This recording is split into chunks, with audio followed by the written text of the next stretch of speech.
नमस्कार। आज हम देख रहे हैं आमेरिया कंप्यूटर सेंटर झोटवाड़ा जयपुर से मिले RSCIT परीक्षा के नोट्स हाँ, RSCIT मतलब Rajasthan state certificate course in information technology. और खास तौर पर हम कुछ जरूरी कीबोर्ड शॉर्टकट कुंजियों पर बात करेंगे जो मतलब Microsoft Word, PowerPoint, Excel और सामान्य विंडोज में बहुत काम आती हैं। बिल्कुल, और देखना यह है कि ये नोट्स कैसे इन जरूरी शॉर्टकट्स को समझाते हैं। हाँ, मकसद है इन्हें समझना ताकि कंप्यूटर पर काम थोड़ा तेज हो सके, है ना? हाँ, तेज और शायद ज्यादा आसान भी। हाँ, तो चलिए शुरू करते हैं। बिल्कुल।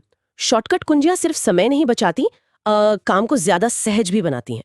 ये देखना मजेदार है कि कैसे एक ही तरह की कमांड्स अलग अलग सॉफ्टवेयर में काम आ जाती हैं। हाँ, तो सबसे पहले कुछ एकदम बेसिक वाली। कॉपी करने के लिए CTRL+C। हाँ, कट के लिए CTRL+X और पेस्ट के लिए CTRL+V। ये तो मतलब रोज इस्तेमाल होती है। और अगर कुछ गड़बड़ हो जाए तो अंडू मतलब Ctrl+Z। हाँ, अंडू तो लाइफ सेवर है कई बार। और फिर उसे वापस लाने के लिए रीडू Ctrl+Y। और हाँ, सेव करना नहीं भूलना चाहिए, Ctrl+S। और प्रिंट के लिए Ctrl+P। ये बुनियादी कमांड्स हैं, जैसे किसी भी भाषा के अक्षर, इनके बिना तो काम ही नहीं चलेगा। और इनको याद रखने भर से मतलब काम करने के तरीके में बहुत फर्क आ जाता है। सही कहा। अच्छा, अब जरा वर्ड की बात करें। जैसे टेक्स्ट को बोल्ड करना है, Ctrl+B। हाँ, इटैलिक के लिए Ctrl+I और अंडरलाइन के लिए Ctrl+U। ये तीनों तो फॉर्मेटिंग के बेसिक्स हैं। और एक ये वाला Shift+F3 अक्षरों का केस बदलने के लिए, अपर केस, लोअर केस। अरे हाँ, ये बहुत काम आता है जब गलती से कैप्स लॉक ऑन रह जाए। बिल्कुल। और अगर कहीं से कॉपी पेस्ट किया और अजीब सी फॉर्मेटिंग आ गई तो उसे हटाने के लिए Ctrl+स्पेस बार।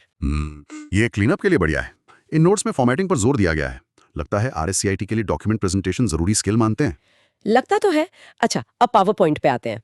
प्रेजेंटेशन बनाते समय नई स्लाइड डालनी हो तो, उसके लिए CTRL+M। और किसी स्लाइड की हूबहू कॉपी बनानी हो तो तब CTRL+D डुप्लीकेट। दोनों में फर्क है। CTRL+M नई खाली स्लाइड देगा, CTRL+D मौजूदा वाली की कॉपी। हाँ, ये ध्यान रखने वाली बात है। प्रेजेंटेशन शुरू करने के लिए F5 और आगे जाने के लिए N दबा दो या स्पेस बार, पीछे जाना है तो P या बैक स्पेस। और मान लो सीधे 10वीं स्लाइड पर जाना है। बस 10 टाइप करके एंटर दबा दो। अच्छा, और प्रेजेंटेशन रोकनी हो तो ESC। प्रेजेंटेशन देते समय ये शॉर्टकट्स बहुत काम के हैं।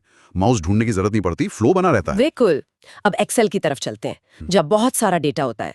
सेल्स में इधर उधर जाने के लिए तो एरो कीज हैं ही। हाँ, पर अगर डेटा बहुत बड़ा है तो रेंज के किनारे तक एक बार में जाने के लिए CTRL के साथ एरो की। हाँ, CTRL+Arrow ये बहुत समय बचाता है। और शीट में बिल्कुल शुरुआत में यानी सेल A1 पर जाना हो तो CTRL+Home।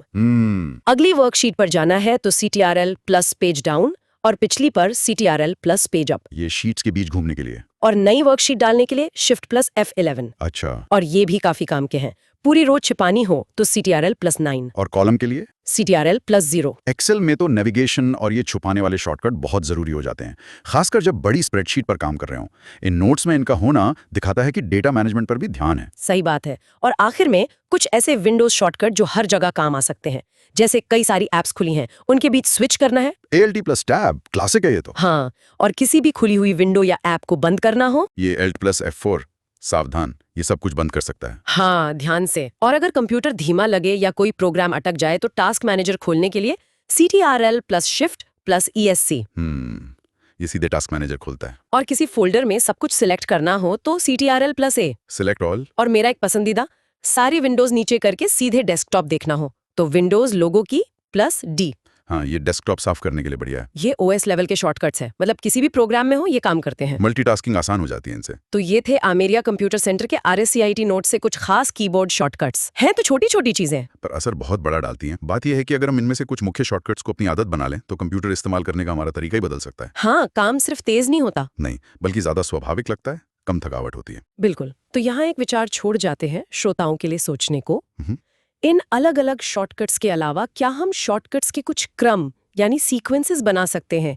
मतलब ऐसे काम जिनमें कई स्टेप्स होते हैं, जैसे वर्ड से कुछ कॉपी किया, फिर पावर पॉइंट में एक नई स्लाइड पर पेस्ट किया और फिर उसे फॉर्मेट किया। क्या ये पूरा काम सिर्फ कीबोर्ड से और तेजी से हो सकता है? दिलचस्प सवाल है, कीबोर्ड से ही पूरा वर्क फ्लो मैनेज करना। हाँ, इस बारे में सोचा जा सकता है कि कैसे अलग अलग शॉर्टकट्स को मिलाकर और भी जटिल काम आसान किए जा सकते हैं।